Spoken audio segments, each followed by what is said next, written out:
قربانی سے متعلقہ میں احکام و مسائل عرض کر رہا ہوں۔ ان میں ایک مسئلہ یہ ہے کہ جو بندہ قربانی کرنا چاہتا ہے، نبی علیہ الصلوۃ والسلام نے فرمایا، سیدہ ام سلمہ رضی اللہ عنہا کی روایت کے مطابق، جو بندہ قربانی کرنا چاہتا ہے اسے چاہیے کہ جب ذی الحجہ کا چاند نظر آ جائے تو پھر قربانی کرنے تک وہ ناخن وغیرہ نہ تراشے، اپنے بال نہ کٹوائے، حجامت وغیرہ نہ کروائے۔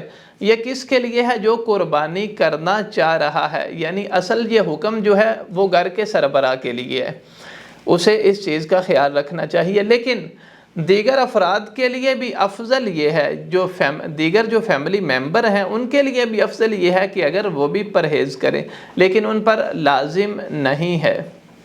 ناظرین اکرام، قربانی کا جو جانور ہے وہ عیبوں سے پاک ہونا چاہیے۔ براء ابن عازب رضی اللہ عنہ کی حدیث کے مطابق نبی علیہ الصلوۃ والسلام نے 4 عیب ذکر کیے کہ آپ نے فرمایا اگر کسی جانور کے اندر ان 4 عیوب میں سے کوئی عیب پایا جاتا ہو تو اسے قربان نہ کیا جائے۔ نمبر 1، جانور کو آنکھ کا مسئلہ ہے، یعنی کوئی آنکھ خراب ہے، آنکھ سے کانا ہے، کسی آنکھ سے صحیح سے اسے نظر نہیں آتا، بینگا پن ہے، تو ایسا جانور قربانی کے طور پہ ذبح کرنا جائز نہیں ہے۔ نمبر 2، اگر کوئی جانور مریض ہے، بیمار ہے، نظر آ رہا ہے صاف کہ یہ جانور بیمار ہے، تو ایسے جانور کو بھی قربان کرنا درست نہیں ہے۔ نمبر 3، لنگڑا پن، یعنی جانور کی ٹانگ کے اندر کوئی مسئلہ ہے، چلتا ہے تو نظر آتا ہے اس کی ٹانگ کا ایشو ہے، ایسا جانور بھی قربانی کے طور پہ ذبح کرنا درست نہیں ہے۔ نمبر 4، انتہائی لاغر، مریل، کمزور جانور، یعنی جس کی ہڈیوں میں گودا نہ ہو، ایسے جانور کو بھی بطور قربانی کرنا درست نہیں ہے۔ اسی طرح کان کٹا ہوا، سینگ ٹوٹا ہوا، جس کی دم کٹی ہو، تو ایسے جانوروں کو بھی بطور قربانی ذبح کرنا درست نہیں ہے۔ اسی طرح قربانی کا جو جانور ہے نا وہ خوبصورت، موٹا، تازہ ہونا چاہیے، دوندہ ہونا چاہیے۔ نبی علیہ الصلوۃ والسلام نے ارشاد فرمایا، لا تذبحوا الا مسنہ، تم جانور قربان نہ کرو مگر دوندہ جانور، چاہے وہ اونٹ ہے، وہ گائے ہے، وہ بھیڑ، بکرا، چھتر ہے، تمام کے تمام جانوروں کے لیے دوندہ ہونا ضروری ہے، یعنی دوندہ جس کے 2 دانت گر چکے ہوں، ایسے جانوروں کو بطور قربانی ذبح کرنا چاہیے۔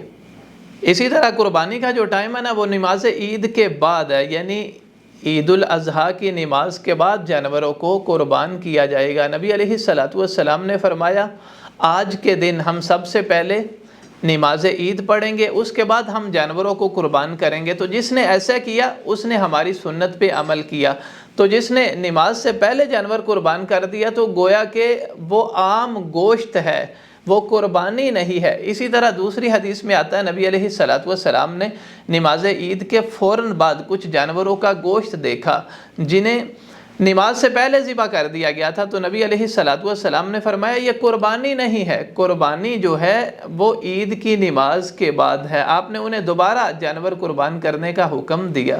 معزز ناظرین اکرام، ابھی میں آپ کی خدمت میں قربانی کے کچھ آداب عرض کرنا چاہوں گا۔ سب سے پہلے جب آپ جانور کو قربان کرنا چاہیں تو اس سے پہلے چھری، چاقو جس کے ساتھ آپ جانور کو ذبح کریں گے اسے اچھی طرح تیز کر لینا چاہیے، کیونکہ حدیث مبارکہ کے اندر آتا ہے، نبی علیہ الصلوۃ والسلام نے ارشاد فرمایا، ان اللہ کتب الاحسان علی کل شیء، اللہ تعالیٰ نے ہر چیز پر احسان کرنا فرض کیا ہے۔ آپ فرماتے ہیں، فَإِذَا قَتَلْتُمْ فَأَحْسِنُوا الْقِتْلَ، جب تم کسی کو قتل کرو تو اسے اچھے طریقے سے قتل کرو۔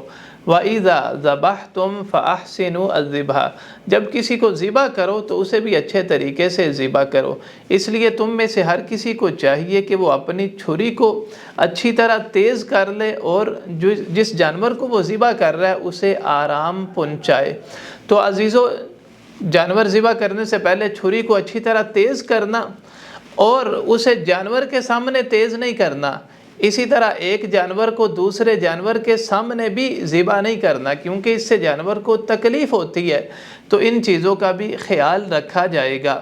حدیث مبارکہ کے اندر آتا ہے، سیدنا عبداللہ بن عباس رضی اللہ عنہما فرماتے ہیں کہ رسول اللہ صلی اللہ علیہ وسلم گزر رہے تھے تو آپ نے دیکھا ایک بندہ، اس نے بکری کو لٹایا ہے، اس کی گردن پہ پاؤں رکھا ہے اور ساتھ میں چھری تیز کر رہا ہے، جبکہ بکری اسے دیکھ رہی ہے۔ تو نبی علیہ الصلوۃ والسلام نے فرمایا، تم اسے کئی دفعہ مارنا چاہتے ہو، تم نے یہ پہلے کیوں نہیں کیا؟ تو مطلب جانور کو لٹانے سے پہلے یہ ہے کہ چھری کو اچھی طرح تیز کر لیا جائے اور اس کے سامنے بھی اس کو تیز نہ کیا جائے تاکہ اسے تکلیف نہ ہو۔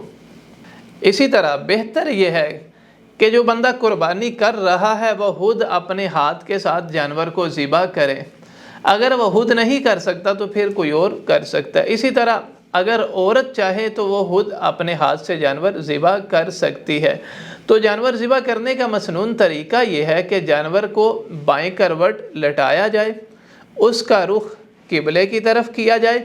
اسی طرح اپنے پاؤں کو جانور کی گردن پہ رکھ کے دائیں ہاتھ کے ساتھ بسم اللہ اللہ اکبر کہتے ہوئے جانور کو ذبح کر دیا جائے۔ تو یہ جانور ذبح کرنے کا طریقہ ہے۔